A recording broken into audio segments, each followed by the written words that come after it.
Welcome to another Betfair English Premier League preview, brought to you by Formula Black. We have a full round of Premier League action, starting with the relegation battle between QPR and Norwich and concluding with Liverpool's trip to Manchester City. QPR have a glimmer of hope, having come through a four-game stretch that included 3 of the top 4 without defeat, but if they are to survive, they must win games like these. One home win all season, however, makes their win price of close to evens look rather short. 7 of their 11 games under Harry Redknapp have had fewer than 3 goals, while Norwich have scored more than once in just one of their 12 away games, with 6 of their last 7 trips to bottom half teams having fewer than 3 goals. Stoke's current defensive problems returned on Tuesday as they blew a 2-goal lead against Wigan, and they've lost at Arsenal in each of the past 4 seasons, 3 times by at least 2 goals. Arsenal have won only 5 of their 9 home games against middle third teams since the start of last season, but 3 of those wins were by at least 3 goals, and they've won by 3 or more in 4 of their last 11 home games. Furthermore, only QPR have a worse away record than Stoke for their last 20 road games. Everton had not won in 12 league games against Aston Villa before this season, but won 3-1 back in August and are justifiably huge favourites here. They've won 13 of their last 20 home games, including all 3 against bottom 6 teams this season. Villa, meanwhile, have slipped into the relegation zone, and since the start of last season, they've lost 7 of 11 trips to teams placed 2nd to 8th, with 6 defeats by at least 2 goals. On current form, Everton should cover the handicap here, but their last 4 home wins have all been 2-1, so it might be worth some cover on that correct score. Newcastle got back to winning ways in midweek and look stronger with their recent acquisitions. However, both teams have an element of inconsistency about them at the moment, and the goals market looks a safer bet. 6 of Newcastle's 7 home games against top 6 teams since the start of last season have had at least 3 goals, as have 9 of their last 11 games, and 8 of Chelsea's last 10 matches have had at least 3 goals.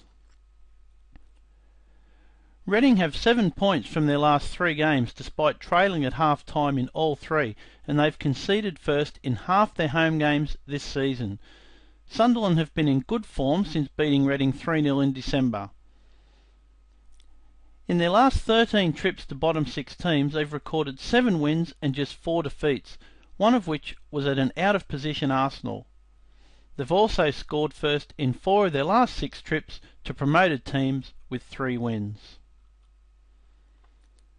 3 of Swansea's last 4 away games have finished goalless, and with just 1 defeat in their last 8 road games, the home win looks poor value.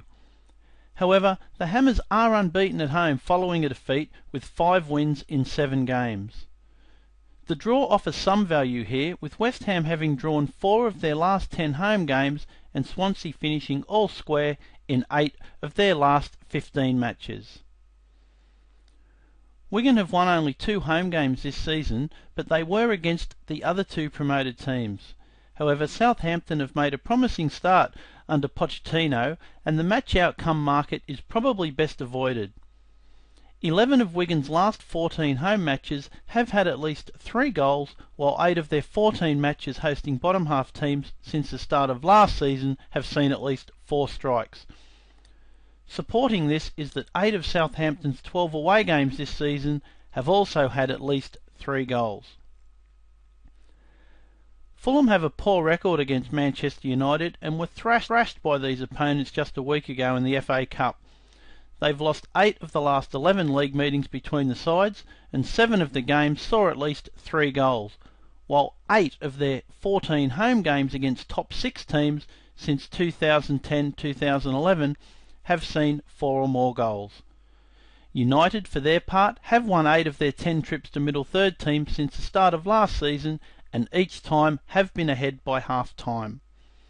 It's also worth noting that Fulham have failed to score in only 3 of their last 30 home games, and United have had at least 5 goals in 5 of the last 9 away games they've conceded in. 7 defeats in their last 11 games suggest West Brom might continue to fall back during the rest of the season, having essentially guaranteed their safety with their superb start. 6 of their last 7 matches have had at least 3 goals, as have 7 of their last 10 home games against top half teams. Spurs have had at least 3 goals in 20 of 31 away games since the start of last season, including 10 of 12 under Andre Villas-Boas. Man City failed to beat QPR in midweek, and they've won just half their 8 home games against top half teams, having been unstoppable at home last season. These teams have drawn 6 of their 11 meetings since 2007-2008, so there looks to be some value there. Liverpool's last 5 away matches have all seen at least 3 goals, but with City possessing the league's meanest defence and Yaya Toure still unavailable, we'll leave this game alone. So that's 8 recommendations this weekend, and for even more, try out Formlab Black with analysis from over 40 leagues.